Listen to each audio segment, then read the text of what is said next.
नाज़रीन का मैं सलीम ईवान हूँ, हाज़िर हूँ एक नई वीडियो लेके आपके सामने। नाज़रीन का सायरा बानो को आप में से कौन है जो नहीं जानता? ये पिछले जो 4-5 साल की ये जो काबीना जो गुज़री है, ये जो नेशनल असेंबली गुज़री है, ये उसमें बैठी होती थी और अकेली जो है वो अपोज़िशन का किरदार इन्होंने अदा किया है। यानी इनके अल्फाज जो हैं वो कई दफ़ा जो है वो बड़ी वायरल भी हुए वीडियोज़ इनकी वायरल हुई, यानी बड़ी पते की बात करती हैं। आज अतर काज़मी के शो में ये मेहमान मदऊ हैं और देखिए कैसी खूबसूरत बातें कर रही हैं, ज़रा अदलिया के हवाले से क्या फरमा रही हैं। आप ज़रा वीडियो देखिए, फिर इसके ऊपर बात करते हैं। किताब छाप दी है और उस पर अमल कोई नहीं करता। पिछले 16 माह में देखें कि जो गैर कानूनी और गैर आईनी हुकूमतें इस मुल्क की बागडोर संभाल कर बैठी हुई हैं और हम सब लोगों को इस चीजों में उलझाया हुआ है कि ये बल्ला मिलेगा या नहीं मिलेगा, तो कोर्ट क्या करती है और क्या नहीं करती।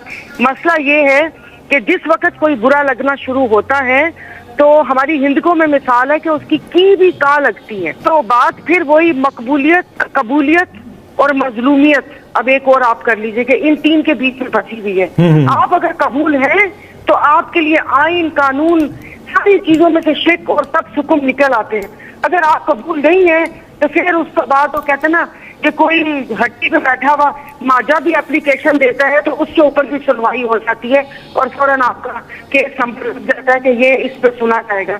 तो यही हमारे जो सियासतदान हैं उनको होश के नाखून लेने चाहिए, और अगर आज वो किसी की आंख के तारे हैं तो दूसरे अताब अच्छा, इसमें सायरा बानो साहिबा आप तो देखें ना, मामला अदालत में चला गया, मुल्क की सबसे बड़ी अदालत के सामने कल ये मामला आएगा।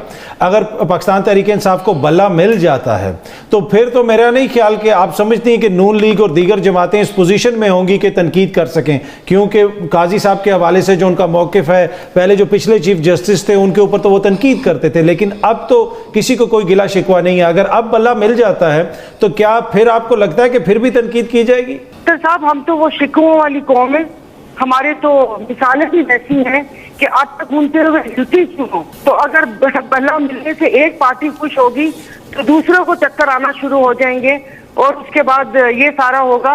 बाकी अदालतों का तौहीन अदालत का लग जाए, हमारी अदालतें हैं, सुप्रीम है, वो और बात है कि मैं सोया सुप्रीम ऑयल यूज करती हूँ, और अगर ऐसा होता तो 139 नंबर ना होता, 55,000 केसेस पेंडिंग ना होते, और एक बाबा ये ना कहता किसी पुलिस वाले को कि जा अल्लाह तनु थानेदार लगवाए, कि तुमने 12 साल पहले कहा था 5,000 रुपए दो, मामला यही निपटा देता हूँ। 12 साल बाद उस केस का फैसला हुआ था और आज हम जुल्फकार शहीद भुट्टो का केस खोल के बैठ के क्या कहते हैं राख ना कुरेद रहे होते, और आज जस्टिस वकार सेठ के फैसले को दोबारा से जिंदा ना कर रहे होते कि हाँ जी मुशर्रफ साहब ने वो ये जो आइन से गद्दारी की थी, उस वक्त असेंबली में बैठे हुए थे और जिन लोगों ने हाँ में हाँ मिलाई थी। और ये सिर्फ एक नहीं है, अगर पीछे आप बहुत चले जाएं, कमीशन की रिपोर्ट्स भी देख लें तो ये सारी जो बुनियाद की जो ईंट है वही गलत लगी हुई है। तो अब हम उसको क्या देख रहे हैं, उसको कैसे सही कर सकते हैं? आपने जो बेसिक चीजें हैं वही से गलती हुई है, तो अब बैठ के आप या मैं सर पीटे, आइन में ये है, कानून में ये है, और उस एक पार्टी वो पार्टी, हम अंधे हैं। एक बंदा जो क्या कहते हैं जो कन्विक्टेड थे, जो इलाज के लिए गए, इलाज नहीं हुआ, सारा कुछ हुआ। आपने हम सब ने देखा कि अदालतें उठ के एयरपोर्ट पर चली गई। कौन सी लेवल प्लेइंग फील्ड चाहिए? अभी मैंने कोई क्लिप देखा था कि उसमें यही कहा था कि सारे मुखालफिन को डेथ स्क्वाड के सामने खड़ा करके गोलियां चलवा दे, फिर दिल ठंडा होगा, उसके अलावा नहीं होगा। अब इंसाफ का तकाजा तो यही है कि जिसको अवाम ज्यादा वोट देंगे वही वजीर आजम बने, तो उसमें इस वक्त तक तो यही लग रहा है कि मियां साहब जो है वो वजीर आजम बन जाएंगे। ये मजाक किया आपने? नहीं, मैं देखें टीवी पे संजीदा प्रोग्राम है ये। अगर आप गरीदा के सर्वे में जा रहे हैं फिर तो मैं कुछ नहीं कह सकती, लेकिन हम तो अवाम में उठते बैठते हैं।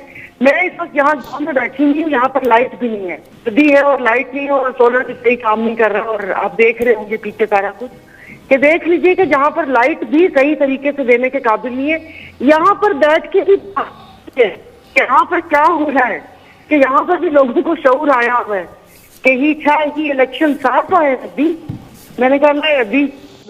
आपने वीडियो देखी, वीडियो में जो तबसरा हुआ, जो बातें हुई, अतर काज़मी साहब जो हैं वो भी माशाल्लाह बड़े अच्छे एंकर हैं, और सायरा बानो को इन्होंने जो जो सवालात किए, ख़ास तौर पे जो अदलिया के हवाले से साहिरा बानो ने बात की कि अदलिया जो है हमारी दुनिया में यानी 150वें 56वें नंबर पे आ रही है। तो उसकी रीज़न सिर्फ़ और सिर्फ ये है कि इस अदलिया ने अपना वक़ार, अपना जो इज़्ज़त है वो खुद ही बहाल नहीं की।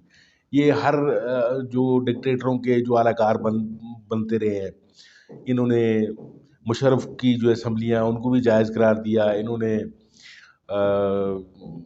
ज़िया-उल हक की असम्बलियों को भी जो है वो जायज़ करार दिया था, और आज भी ये वही खेल खेल रहे हैं। यानी आज जो पीटीआई के साथ जो हो रहा है, नहीं तो इस पे जो सू मोटर्स बनते हैं वो ये काजी फ़ाइज़ ईसा साहब जो है, इसको सू मोटर लेना चाहिए अगर ये इंसाफ पर मबनी काजी है, अगर ये कोई तहरीक इंसाफ के साथ कोई ग्रजेस नहीं रखता, कोई इसकी की कोई अनाद नहीं है, कोई दुश्मनी नहीं है, तो इसको पीटीआई का जो ये भले वाला केस है, इस केस से खुद को अलग कर देना चाहिए था इसको, लेकिन खुद सुन रहा है। और लगता ये है नाज़रीन किराम कि पीटीआई को ये भला शायद नहीं मिलेगा, लेकिन बहरहाल फिर देखते हैं कि ये अदलिया मज़ीद कितनी नंगी होती है। तो इस हवाले से साहिरा बानो जो है वो आपको बात बता रही थी, फिर ये और भी कई चीज़ों पे गुफ्तगू की इन्होंने। तो चीज़ें नाज़रीन किराम खुल कर अब सामने आ रही हैं, यानी तहरीक एक जमात को हटाना मकसूद है,